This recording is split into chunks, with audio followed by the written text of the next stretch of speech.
I just wanna stay bad, stay mad, chip on my shoulder cause they treat me like an outcast. I ain't gonna take that, stay back, I'll be swinging hard till the hits come in all caps.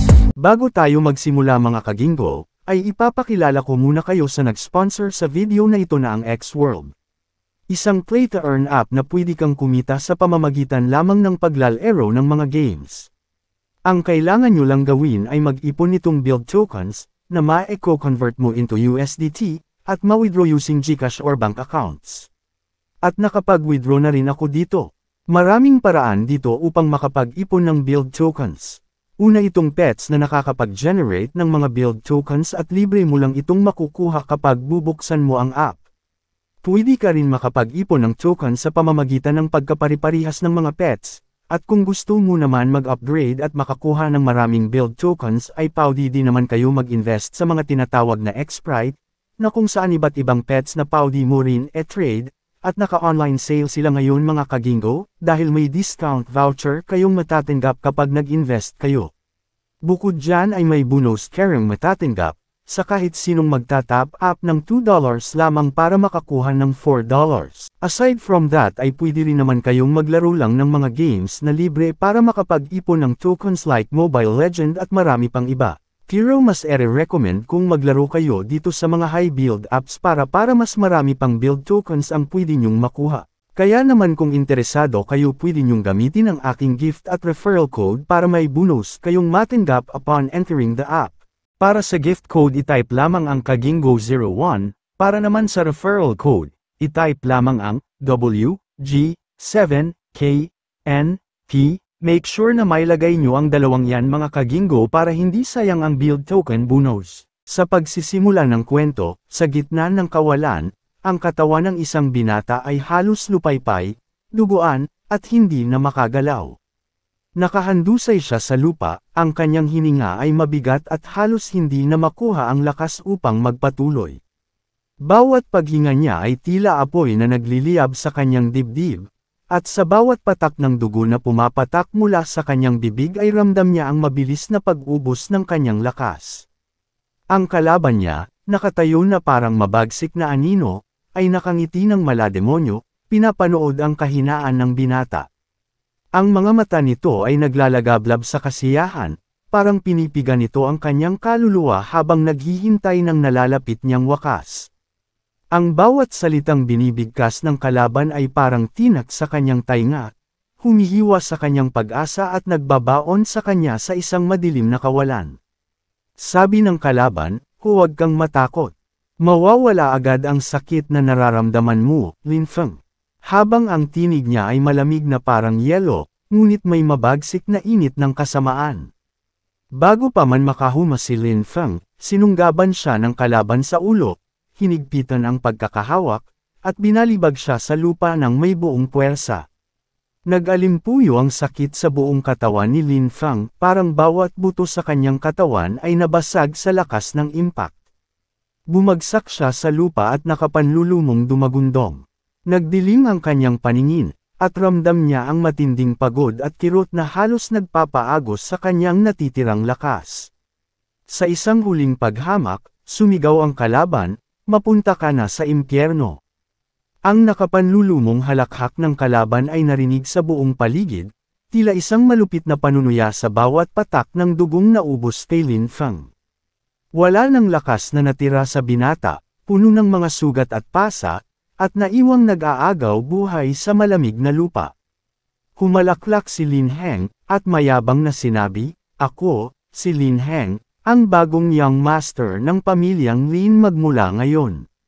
Kumikislap sa kasamaan ang mga mata ng kalaban, puno ng pagmamataas habang nakatingin sa lupaypay na anyo ni Lin Feng. Waring pinagmamasdan niya ang bunga ng kanyang pagkapanalo, ang pagtataas ng kanyang sariling pangalan sa pagkawasak ng karibal. Buong yabang siyang tumayo sa harapan ng bumagsak na si Lin Feng, bawat galaw ay puno ng kapalaluan at puot, at sinabi, "Kung hindi mo ito matanggap, sisihin mo na lang ang mundo." Tila binabato niya ang kanyang galit at panunuya sa buong sansinukob, na parabang ang lahat ng nangyari ay kalooban ng kapalaran na matagal na niyang inaasam-asam. Ang batas ng martial arts ang nagtatakda ng kapalaran at kumokontrol sa buhay at kamatayan. Sa lupain ng Jishao, ang batas ng martial arts ang pinakamataas. Walang lugar ang mga mahihina at sila ay nadidaig, samantalang ang malalakas naman ang namumuno sa mundo. Ang mga mahihinang mandirigma ay pinagkalooban ng malaking lakas, na nagbibigay sa kanila ng kakayahang magbuhat ng libu-libong mabibigat na jin at makabasag ng mga bato. Samantalang ang mga makapangyarihang mandirigma ay kayang putulin ang mga ilog at biyakin ang mga bundok. Ang hari ng martial arts ay may kakayahang maglakbay sa pagitan ng langit at lupa at maglibot sa kalawakan. Ang warrior soul o kaluluwa ng mandirigma ay likas na talento ng mga tao sa lupain ng Jishao, na itinuturing na espiritu ng mga mandirigma. Ang bawat warrior soul ay isang simbolo ng kapangyarihan at kasaysayan, at ang pagkakaroon ng isang natatanging warrior soul ay nagbibigay daan sa isang mandirigma na itakda ang kanyang sariling landas. Sa mundo ng mandirigma, mayroong 4 na pangunahing uri ng warrior soul ay may kanya-kanyang katangian at lakas, bawat isa'y nagpapakita ng natatanging koneksyon sa kalikasan, hayop, sandata, o kakaibang kapangyarihan na humuhubog sa kakayahan ng mandirigma sa laban. Una ay ang natural warrior soul, na isang sagisag ng mga puwersa ng kalikasan. Ang mga mandirigmang may ganitong uri ng kaluluwa ay may kakayahang manipulahin ang apoy, tubig, hangin, kidlat, at iba pang elemento ng kalikasan. Ang mga may ganitong kaluluwa ay tila mga Diyos sa kanilang karapatan, sapagkat kaya nilang baguhin ang mga elemento sa kanilang paligid, nagdudulot ng mga unos, pagpapaliyab ng apoy, o pagsabog ng mga alon upang paksain ang kanilang mga kaaway. Ang bawat laban ay nagiging tila isang pag-aalimpuyo ng kalikasan sa kanilang kamay, at ang kanilang kapangyarihan ay isang mabagsik na paalala ng kanilang dominasyon sa mga elemento. Ikalawa ay ang Beast Warrior Soul, kung saan ang mandirigma ay pinagkalooban ng mga likas na kakayahan ng mga mababagsik na hayop, mga nilalang na kumakatawan sa lakas, bilis, at liksi. Ang mga mandirigma na may ganitong uri ng kaluluwa ay nagtataglay ng kapangyarihang hangos sa mga hayop tulad ng puting tigre, rhinoceros, mabagsik na unggoy, dragon snake, at iba pa. Ang kanilang porma at galaw ay may kasamang likas na mga instinct, matinding lakas, at mapanirang kagaspangan na kayang baliin ang anumang balakid sa kanilang daan. Ang kanilang presensya sa larangan ng labanan ay nagdadala ng takot at paggalang, para bang pinapakawalan nila ang mga ligaw na halimaw sa kanilang bawat galaw. Ikatlo ay ang Weapon Warrior Soul, na sumasalamin sa mga mandirigmang bihasa sa iba't ibang uri ng sandata. Sila ang mga mandirigma na may koneksyon sa talam, sibat, espada, palakol, at iba pang sandata ng digmaan. Ang kanilang kakayahan ay hindi lamang nakabatay sa kapangyarihan, kundi sa husay at disiplina sa paggamit ng bawat sandata. Sa bawat hampas, ang kanilang sandata ay nagiging ekstensyon ng kanilang kaluluwa. Ang mga mandirigmang ito ay mga maestro sa labanan, isang sayaw ng kamatayan ang kanilang sining, at ang kanilang presensya sa labanan ay isang bangungot sa sinumang haharap sa kanila. Sa ibabaw ng mga pangunahing uri ay ang mga special type warrior soul, mga natatanging uri ng kaluluwa na bihirang matagpuan at pinangangambahan ng marami. Kabilang dito ang crazy warrior soul, na nagtataglay ng hindi masusukat na lakas na galing sa kabaliwan at walang takot na pakikipaglaban. Isa pang halimbawa ay ang immortal warrior soul, kung saan ang mandirigma ay tila hindi tinatablan ng kamatayan, isang kaluluwang nagtataglay ng di nauubos na lakas at tibay. Ang pagkakaroon nito ay isang patunay na may mga nilalang na nagtataglay ng kaluluwang hindi madaling pabagsakin at mahirap basahin dahil natatangi ang kanilang mga kakayahan. Sa bawat laban, ang tagumpay ng isang mandirigma ay hindi lamang nakadepende sa kanyang kasanayan o lakas ng katawan, kundi sa kanyang warrior soul na nagsisilbing puso ng kanyang kakayahan at determinasyon. Ang mga mandirigmang may malakas at natatanging warrior soul ay nagiging alamat, nag-iiwan ng bakas sa kasaysayan na humuhubog sa hinaharap ng kanilang lahi at ng mundo ng mga mandirigma. Ang bida ng kwentong ito ay nagngangalang Lin Feng, isang senior student sa lungsod ng Jiangnan, mula sa bansang Huaxia sa Earth. Ngunit nang ma-aksident siya sa kotse, namatay ang kanyang mortal na katawan at naglakbay ang kanyang kaluluwa sa oras at espasyo, at napadpad ang kanyang kaluluwa sa lupain ng Jishao. Nagising na lamang siya sa katawan ng isang binatang kapangalan niya.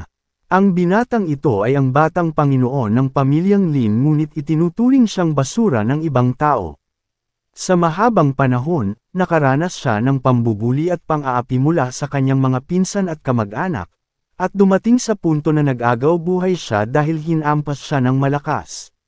Dahil nag-50 hanggang 50 siya, madaling napasok ng kaluluwa ni Lin Feng ang kanyang katawan. Sa loob ng mansyon ng pamilyang Lin, sa lungsod ng Yangzhou, unti-unting nanambalik ang diwa ni Lin Feng. Iginala niya ang mga mata sa malalambot na asul na kurtina ng kanapi na nakapalibot sa kama. Ang mga pader na gawa sa kahoy, ang mga inukit na disenyo sa mga muebles, at ang preskong simoy ng hangin.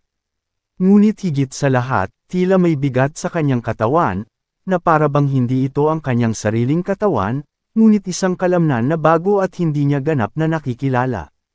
Kinukusot ni Lin Feng ang kanyang mga mata, tinatanong ang sarili, nasaan ako? Ang silid na kanyang kinalalagyan ay hindi maaring pagkamalang sa modernong mundo. Wala ang mga electronics, ang mga pamilyar na tunog ng makina, at kahit ang ingay ng kalsada. Nang maisip niya ang dahilan ng kanyang pagkalito, isang bahagi ng alaala ang bumalik sa kanyang isipan, ang huling sandali ng kanyang buhay sa Earth, ang banggaan, ang tunog ng sirena ng ambulansya, at ang unti-unting paglamlam ng kanyang paningin habang humihinto ang kanyang paghinga. Ngunit ngayon, sa halip na madilim at malamig na kamatayan, nagising siya sa mundong ito, sa isang katawan na sa tingin niya ay hindi kanya. Biglang pumasok sa kanyang isipan ang isang matinding alaala, isang pahiwatig mula sa nakaraan ng katawan na ngayon ay tinitirhan niya.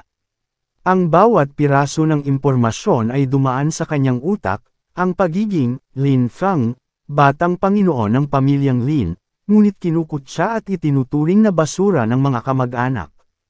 Isang bahagyang ngiti ang gumuhit sa kanyang labi habang unti-unti niyang naiintindihan ang nangyari. Oo nga, tama, bulong niya, halos hindi makapaniwala. Nakatawid ako sa panahon at espasyo. Mula sa pagiging isang ordinaryong estudyante sa Jiangnan, napadpad siya sa isang lupain na hindi lamang banyaga kundi puno ng mga posibilidad. Ang pagkakataong ito ay higit pa sa kanyang inaasahan, isang pagkakataon upang bumangon at ipakita ang kanyang tunay na lakas. Habang bumabalot sa kanya ang kakaibang pananabik at ang pangako ng isang bagong simula, sumiklab ang isang apoy ng determinasyon sa kanyang mga mata. Kung itinuring na basura ang katawan na ito sa nakaraan, walang sinuman ang makakakita sa kanya bilang ganoon.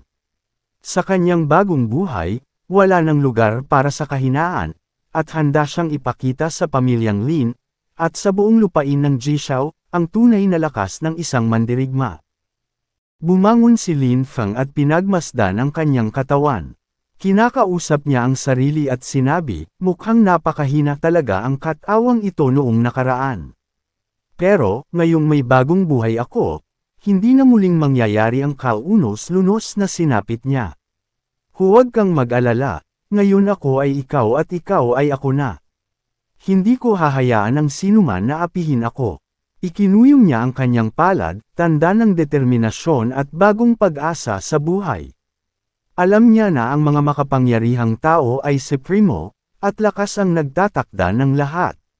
Sabi niya sa kanyang isipan, kaya ko ito mismo ang batas ng mundong ito.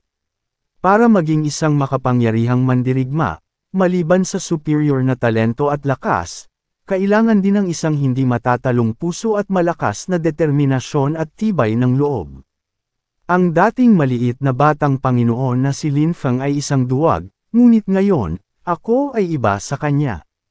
Ang mabuhay bilang tao ng 2 beses at pagkatapos kong maranasan ang napakaraming paghihirap maging ang pagsubok ng kamatayan, alam ko sa sarili ko na talagang naging matatag na ako. Ito ang sinasabi niya sa kanyang sarili habang nakangiti. Ngunit may kakaibang nangyari sa kanyang katawan. Napatayo siya at napasigaw, ano ito? Kusang gumagalaw ang mga warrior souls. Ngunit maya-maya pa ay napagtanto niya na hindi warrior souls ang mga nakapalibot sa kanya. Sabi niya, hindi maaari. Ito pala ay mga natitirang kaluluwa ng dating Lin Feng. Patuloy silang pumapasok sa katawan ko. Magsasanib ba ang mga kaluluwa namin? Ngunit nang sumanib sa kanya ang kakaibang kaluluwang ito, napalitan ng madilim na tila anino ang kanyang aura. At naramdaman niya sa kanyang katawan na ang sumanib pala sa kanya ay ang orihinal na warrior soul ng batang Panginoong si Lin Feng. Tumambad sa harapan niya ang tunay na anyo ng isang warrior soul at sinabi niya sa sarili, isa lang pala itong maliit na ahas. Kaya hindi na ako nagtataka kung bakit tinatawag itong waste warrior soul. Napakaliit naman nito at mukha itong mahina. Ngunit may naramdaman pa siyang isang warrior soul sa kanyang likuran at naisip niya na baka ito na ang bagong warrior soul niya. Ngunit nahihirapan siyang maaninag dito dahil napakadilim ng kulay nito. At dahil sa taglay nitong kadiliman, sabi ni Lin Feng, kung gayon, tatawagan na lang kita ngayong Dark Warrior Soul. Mukhang malakas at mabangis na special type warrior soul ito. Napangiti si Lin Feng dahil ibig sabihin lamang nito ay siya na ang nagmamay-ari ng dalawang warrior souls. Sabi pa niya, maaaring ito ang tinatawag na kambal na warrior souls. Inabot ni Lin Feng ang kanyang damit at nagbihis. Pagkatapos gumayak, binuksan niya ang pintuan ng kanyang silid at pumasag ang maliwanag na sinag ng araw. Lumabas siya at tumambad sa kanya ang isang training ground. Sabi niya, mukhang ito na ang lugar kung saan laging nagsasanay at nagpapalakas araw-araw si Lin Feng. Napangiti siya nang makita ito at sinabi, sakto lang pala, gusto ko ring malaman kung ang kapangyarihan ng martial arts ko ay mapapalakas sa pamamagitan ng suporta ng Dark Warrior Soul. Nagsimula siyang mag-focus at tinipon ang taglay na lakas at enerhiya sa kanyang kamay, at saka nagpakawala ng isang malakas na atake sa ere. Martial Arts Ninefold Waves, at nagkaroon ng isang malakas na pagsabog sa bakuran. Napuno ng usok ang paligid. Napangiti siya sa naging resulta at sinabi, ayos, ito ay gaya ng inaasahan ko. Maaaring umabot na ang lakas ko sa antas ng 7,000 genes. Wala nang pwedeng tumawag sa akin na basura lang ako. Feng. Narinig niya ang isang boses na tumawag sa kanyang pangalan. Napalingon siya sa direksyon nito at nakita na ito pala ang ama ng batang Panginoon. Hinawakan siya nito sa balikat at kinumusta ang kanyang kalagayan. Tanong niya, Feng, nakakagalaw ka na? Naghilom na ba ang iyong mga sugat? Nakangiti namang sagot ni Feng, opo. Magaling na lahat ng sugat. Nakangiti na rin ang kanyang ama at sinabi, talaga. Mabuti naman. Nakakamangha na gumaling ka na agad ng ganoon kabilis kahit na napakalala at napakalalim ng iyong mga sugat. Lalong humigpit ang kanyang pagkakahawak sa balikat ni Feng at sinabi, akala ko talaga mamamatay ka na sa pagkakataong ito. Naging seryoso ang mukha ng kanyang ama at nang may halong pangamba, sinabi niya, malinaw na ang mga traidor na iyon ay sadyang ikaw lang ang pinupuntirya at binugbog ka ng husto. Sabihin mo sa akin kung ang iyong dalawang pinsan ang nanakit sa iyo. Ngunit sumagot si Feng, puno ng determinasyon, Ama, ako na pong bahala rito. Wala kayong dapat ipag-alala tungkol sa akin. Na speechless ang kanyang ama nang marinig ang resolusyon at conviction sa boses ng kanyang anak. Marahan na lamang niyang tinawag ang pangalan nito, Feng, habang pinagninilayan sa kanyang isipan. Nakakamangha na ang maliit kong anak na si Feng ay tila ibang tao na, siya ay nagbago at naging matatag at matapang. Kung ang pangyayaring ito ang nagdulot ng kanyang pagbabago, isang magandang bagay ito. Maya-maya ay inibon niya ang usapan. Itinuro niya ang bakuran at tinanong ang anak, teka lang, Feng. Ano ang nangyari sa mga Halijing bato na naririto? Tugon naman ni Feng, yung mga Halijing bato. Sinusuri ko lang ang aking mga kakayahan sa martial arts pagkatapos kong gumaling. Matagal na panahon na rin akong hindi nakakapagsanay kaya pakiramdam ko bahagyang hamina ang aking mga kakayahan. Naging seryoso ang tingin ng kanyang ama habang pinagmamasdan ang mga nasirang halijing bato. Base sa pinsalang nagawa sa mga ito, ayon sa kanyang pagsusuri ay umabot na sa 7,000 genes, kaya ibig sabihin lamang nito ay nakapasok na ang kanyang anak sa ika-7 antas ng martial arts. Binalik niya ang tingin sa kanyang anak at sinabi sa kanyang isipan, "Feng, nabasag mo na ang iyong mga limitasyon. Tunay nga na ikaw ay anak ni Lin Hai. Hindi makeably ni Lin Hai, ang kanyang ama, ang pagmamalaki dahil sa nakitang pagbabago at pag-unlad sa anak." Ngumiti siya rito at sinabi, "Magaling. Bukas, samahan mo ako sa pagdalo sa pulong ng pamilya.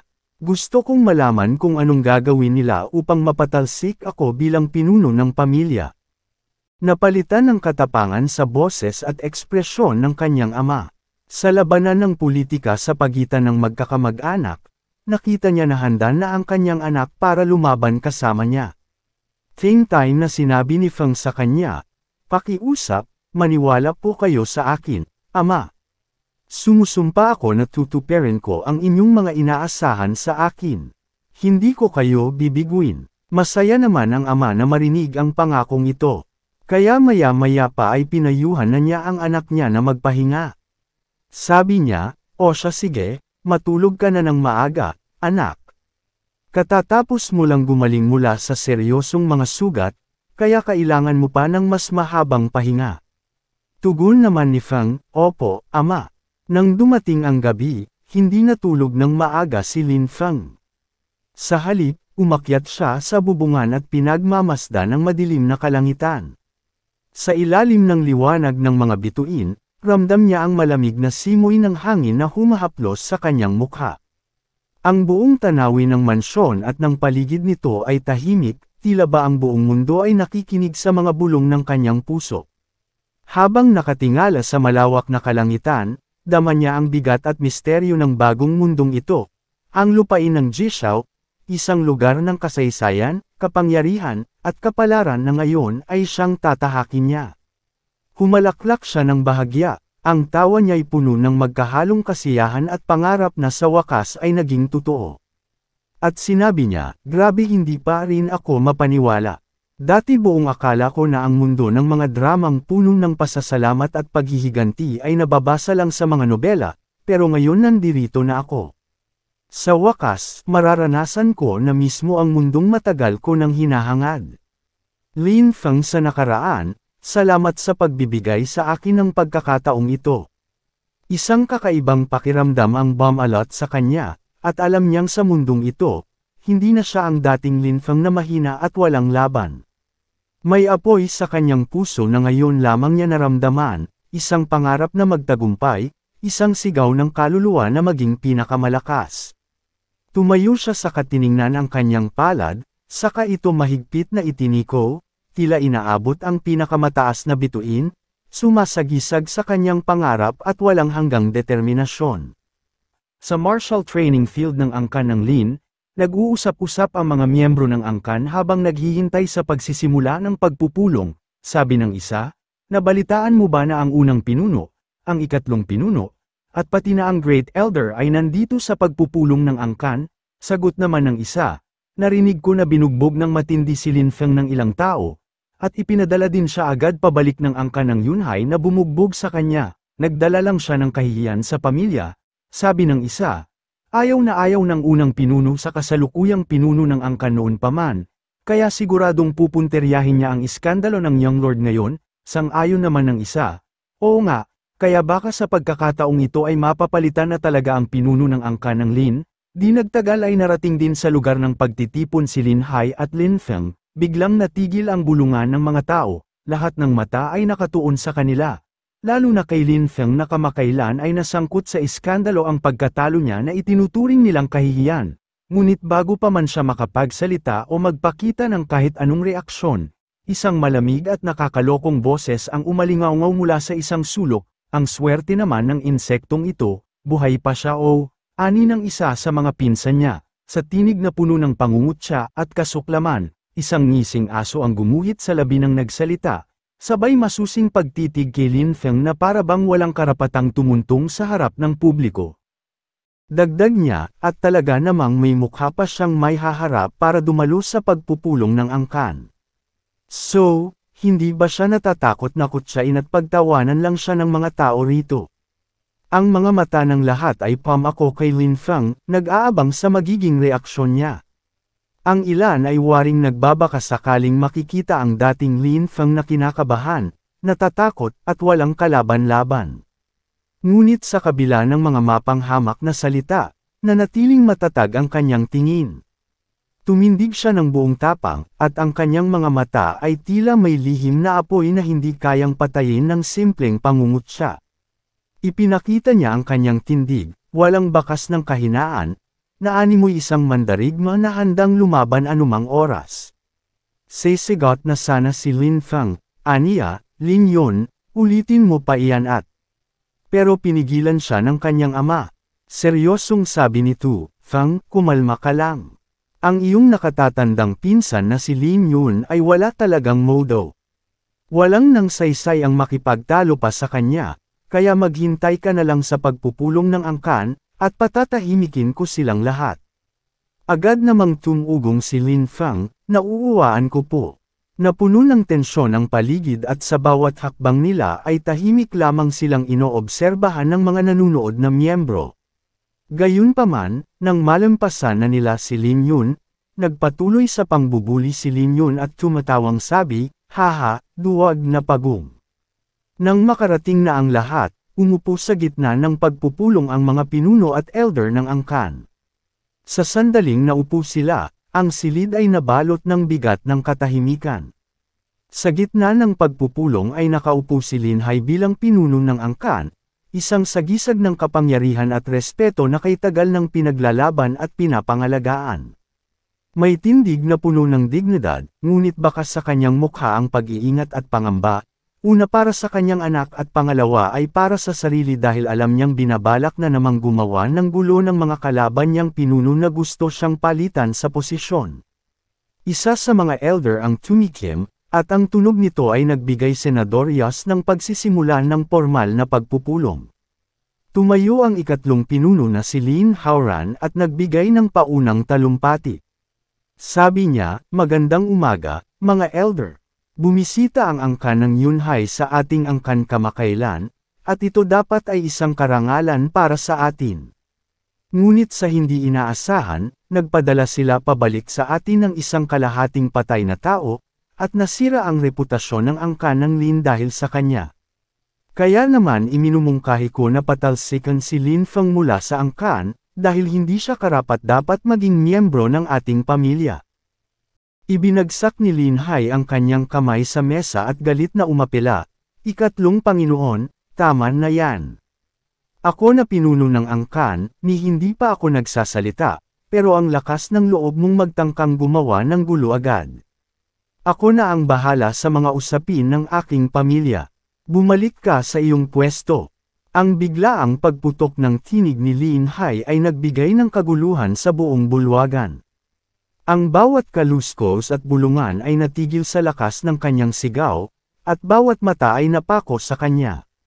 Bigla namang sumabat ang unang pinuno ng angkan na si Lin Badaw. Nakangising sabi niya, ikalawang Panginoon, hindi ako sumasang-ayon sa iyo. Bagamat ikaw ang pinuno ng angkan, ang ikatlong Panginoon ay isa pa rin sa mga haligi ng pamilya, at siya ay nagmamalasakit lamang sa prestihiyo ng angkan ng Lin. Sumagot si Lin Hai, ang sabihin mo gusto mo lang makuha ang posisyon ko bilang pinuno ng pamilya. Huwag mong isipin na wala akong alam sa mga binabalak mo. Tumayo si Lin Hai at hinamon si Lin Badaw, maglaban tayo ngayon. Kung matatalo mo ako, aalis ako sa angkan ng Lin kasama ang aking anak. Kapag nanalo ako, itikom niyong lahat ang marurumi niyong bibig. Tumayo na rin si Lin Badaw at sinundan siya sa training field. Sabi niya, ano naman ngayon? Akala mo ba natatakot ako sa iyo? Sa gilid ay nanunood ang Great Elder, napapaligiran ng iba pang mga miyembro. Sabi ng isa sa kanya, Great Elder, Sobrang arrogant pa rin Lin Hai gaya ng dati, dapat natin siyang turuan ng leksyon. Sagot naman ng Great Elder, well, tingnan natin. Panuurin natin kung kaya pa ring panindigan ni Lin Hai ang kapangyarihan niya bilang pinuno ng angkan ng Lin.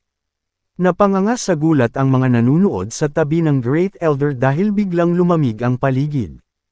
Ice Freezing Kill. Ito ang teknik na ginamit ni Lin Hai at napuno ng matinding lamig ang hangin sa paligid. Nang inag sa sobrang lamig si Lin Badaw at sinabi, "Teka, sandali lang."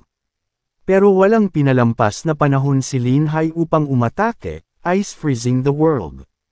At biglang nagyelo si Lin Badaw sa kinatatayuan niya. Wala siyang nagawa. Kinontrol ni Lin Hai ang yelong nakapalibot sa kanya at biglang binasak ito. Umalingaw-ngaw sa paligid ang tunog ng pagbasag ng yelo pati ang mga buto at kalamnan ni Lin Badaw, kaya napasigaw siya sa sakit habang sumusuka ng dugo nang makawala sa yelo. Natamba si Lin Badaw at sinabi, "Lin Hai, hindi ko inaasahan na." Napuno naman ng usap-usapan ang paligid. Sabi ng isa, "Uy, nakita mo ba yun? Isang galaw lang ang ginamit ng ikalawang Panginoon upang mapatamba ang unang Panginoon."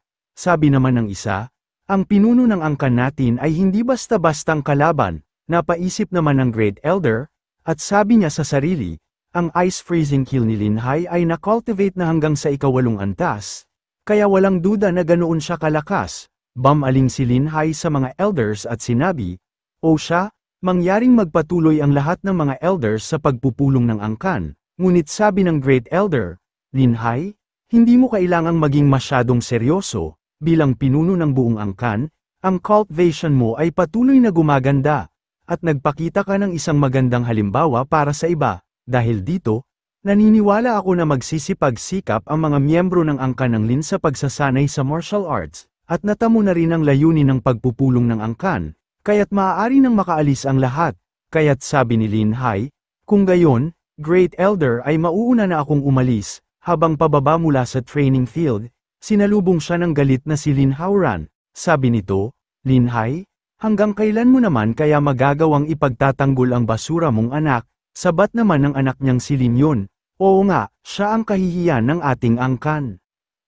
Ngunit malamig na sabi ni Lin Hai, "Lin Haoran, alagaan mo ng mabuti ang anak mo.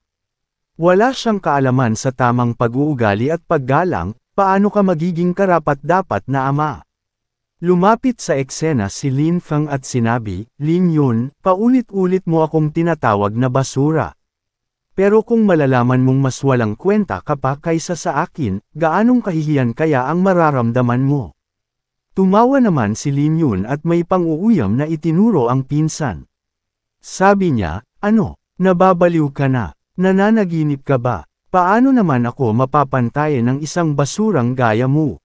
Matapang siyang hinarap ni Lin Feng at sinabi, "Imbes na magsabi ng mga walang kwentang panlalait, may lakas ng loob ka bang makipaglaban sa akin?" Nakangising sagot ni Lin Yun, "Bakit hindi?" Walang may pakialam. Sinusulan siya ng ama niya sa likod, sabi, "Yun, turuan mo nga ng magandang leksyon itong basurang ito." Sagot ni Lin Yun, "Sige, Dad." Nagunat-unat si Lin Yun at tumatawang sabi, "Lin Feng, susuko ako basta kakayanin mo ang 3 atake mula sakin, ayos lang ba? Hindi ko naman intensyong ay bully ka." Ngunit matapang siyang hinamon pabalik ni Lin Feng, "Isang atake. Kung kaya mong salagin ang isang atake mula sa akin, susuko ako." Habang umaakyat sa training field si Lin Feng, napuno ng sigawan ang paligid dahil sa narinig nilang panghahamon ni Lin Feng. Sabi ng isa, "Hoy! Hoy! Narinig nyo ba yun? Walang hiya itong basurang ito ah." Sabi naman ng isa, "Pagod na ba siyang mabuhay?" Nagalit naman si Lin Yun at biglang sumunod na umakyat sa training field. Sabi niya, "Ano? Ang lakas din ng loob mong hayop ka na insultuhan ako ah. Ngayong araw, gagawi kong mas masahol pa sa kamatayan ng buhay mo." Malamig na sabi naman ni Lin Feng, "Walang kwenta." Inactivate niya ang Dark Warrior Soul, at napalibutan siya ng isang madilim at nag-aalab na enerhiya. Tanong ni Lin Feng, "Handa ka na ba?" At hinamon siya ni Lin Yun na napapalibutan na rin ng Warrior Soul. Sagot niya, halika rito at umatake ka. Ang katahimikan sa paligid ay biglang napalitan ng dumadagandong na enerhiya. Dam-aloy ang isang nakagigimbal na enerhiya na parang ipu-ipu ng kadiliman. At pinakawalan ni Lin Feng ang isang atake, martial art ninefold waves. Kasabay ng kanyang sigaw ay naglaho ang lahat ng liwanag sa paligid ni Lin Yun, at ang kalmadong hangin ay naging mabigat at puno ng tensyon. Mistulang huminto ang mundo nang maramdaman ni Lin Yun ang paparating na enerhiya. Ang puwersa nito ay walang kapantay, tulad ng isang rumaragasang bagyong sumisira ng lahat sa kanyang daraanan. Hindi pa siya nakakilos nang tumama ito Sir Ekta sa kanyang sikmura, isang bagzo ng di makayanang sakit ang dam-aloy sa kanyang katawan. Sa lakas ng puwersa, naramdaman niya ang buto sa kanyang katawan na halos mabasag, at para bang bawat himaymay ng laman niya ay dinudurog. Napasigaw si Lin Yun, hinahabol ang hininga, at bumuga ng dugo sa kabumagsak ng walang kalaban-laban. Ang kanyang katawan ay nanginginig sa matinding kirot at pagkabigla. Habang nakahandusay sa lupa, ang kanyang tingin ay puno ng sindak at takot. Ngayon lang niya naranasan ang ganitong klaseng lakas, isang uri ng enerhiyang hindi kayang basta labanan ng sinuman. Siya na minsan ang naging mapanghamon at mapanlate ay natupok ng takot, hindi lamang sa lakas ni Lin Feng kundi sa pagbabago sa kanyang dating inaalipustang pinsan, isang Lin Feng na ngayon ay puno ng bangis at hindi magpapatinag sa harap ng sinuman. Napuno ng malakas na boses ang paligid, mga halo-halong reaksyon mula sa madla, at bawat isa ay hindi makapaniwala sa kanilang nasaksihan. Ang kanilang mga mata ay nakatuon kay Lin Feng, na nakatayo ng buong tapang, tila ba isang matatag na bundok na hindi kayang gibain ng hangin. Ang kanilang mga pananalita ay puno ng pagtataka at paghanga, at marami ang napatigil upang muling suriin ang kanilang iniisip tungkol sa batang Panginoon na dati nilang minamaliit. Imposible. Isang galaw lang ng martial arts, at nagawa niyang pabagsakin si Lin Yun. Sabi ng isa sa mga nanunood, ang kanyang tinig ay puno ng pagkamangha. Tanong naman ng isa, siya pa rin ba ang sinasabing Little Lord na parang basura? Parang hindi siya ang Lin Feng na kilala natin. Habang patuloy ang pag-uusap ng madla, naramdaman ni Lin Feng ang kanilang mga tingin, may halong paggalang at pangamba. Sa unang pagkakataon, ang mga dati niyang mapanghusgang mga kamag-anak ay tumingin sa kanya hindi bilang isang Little Lord na pinagtatawanan, kundi bilang isang mandirigma na may kakayahang lumaban at magtagumpay. Tumindig siya ng diretsyo, ang kanyang mga mata ay malamlam ngunit puno ng determinasyon, na tila ipinapahayag na wala nang balak bumalik sa dati niyang posisyon bilang api. Habang pinupunasan ang dugo sa kanyang bibig, nanginginig sa pagkasindak at sakit si Lin Yun, at sinabi, imposible ito. Napakalakas noon. Naaalala ko na ikalimang level ng martial state lang ang naabot mo. Kaya paano ka nagkaroon ng ganitong klase ng lakas? Seryoso namang sabi ni Lin Feng, Lin Yun, lagi mong sinasabi na basura lang ako. Pero ngayon, ni hindi mo nagawang may pagtanggol ang sarili mo laban sa isang atake lamang mula sa akin. Ano ka ba sa tingin mo? At bumaling din siya kay Lin Haoran, at ikaw, bilang isang elder, lagi mo rin akong tinatawag na, basura, paulit-ulit. Galit naman siyang dumpensa, sabi niya, ano? Wala akong sinasabi tungkol sa pambubugbog mo sa anak ko, kaya ang lakas ng loob mong pagsabihan ako. Sabi ni Lin Feng sa kanya, mas mababa ang kakayahan ng anak mo sa akin, kaya ibig sabihin lang ay basura din siya. Galit na sabi ni Lin Yun sa kanya, kaunti lang naman ang lamang mo sa akin, at hindi sapat iyon para magpakitang gilas dito. Mas maraming tao ang di hamak na mas malakas pa kaysa sa iyo. Nakangising sabi naman ni Lin Feng, hindi ako nagpapakitang gilas o nagyayabang, binabalik ko lang ang kahihiyan na ibinigay niyong dalawa sa amin.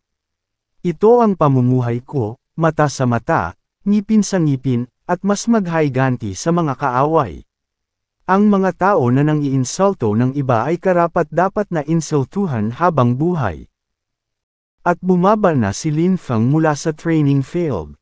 Nakita niya ang kanyang ama na sinalubong siya. Sabi ni Lin Feng, "Dad, umuwi na po tayo." Nakangiti naman siyang binati ni Lin Hai, "Feng, magaling ang ginawa mo." Tara na. Puno ng pagmamalaki ang kanyang puso para sa anak. Inulit niya sa kanyang isipan ang huling sinabi ng anak. Ang mga tao na nang-iinsulto ng iba ay karapat-dapat na insultuhan habang buhay. Nang marinig ito, tila kinausap niya sa kanyang isip ang ina ni Lin Feng.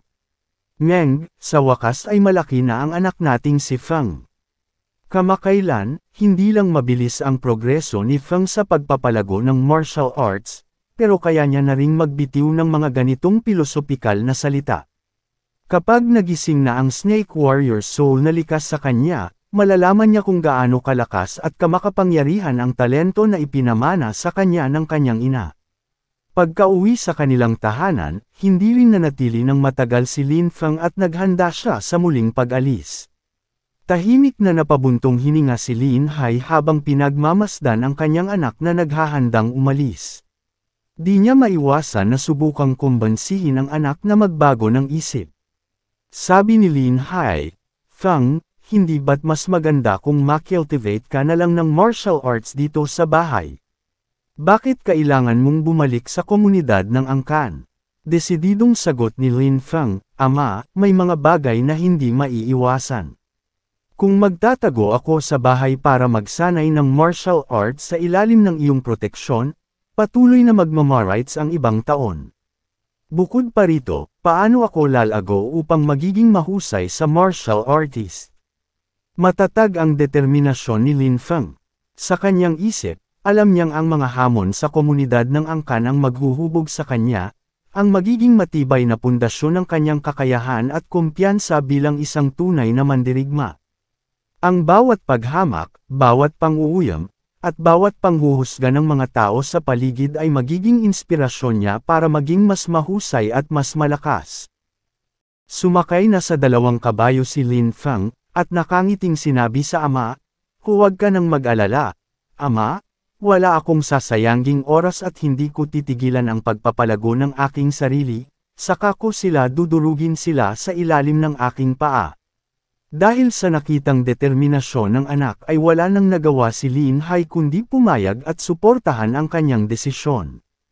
Ang pag-aalala sa kanyang mukha ay napalitan ng pagmamalaki. Alam niyang hindi na bata ang kanyang anak, ang batang dati ay protektado at inalagaan ay handa nang harapin ang kanyang sariling mga laban. Sabi niya, "Ngayon na nais mong bumalik sa komunidad ng angkan, hindi na kita pipigilan. Nagtitiwala ako sa iyo, pero kailangan mong alagaan ang iyong sarili." Sagot ni Lin Feng, "Tatandaan ko ang mga payo at paalala mo, Ama." Follow. Sa isang mabilis na galaw, hinayla ni Lin Feng ang renda ng kanyang kabayo, at sa isang iglap ay tumakbo papalayo. Mababakas ang kasiyahan sa kanyang mukha, handa sa bagong paglalakbay na naghihintay sa kanya. Habang pinagmamasdan ng anak na papalayo, si Lin Hai ay tahimik na nagdasal, naway ang kapalaran ay maging mabait kay Lin Feng. Ano kaya ang mga hamon na naghihintay sa ating bida na si Lin Feng sa kanyang pag-alis mula sa poder ng kanyang ama? Abangan sa susunod na kabanata.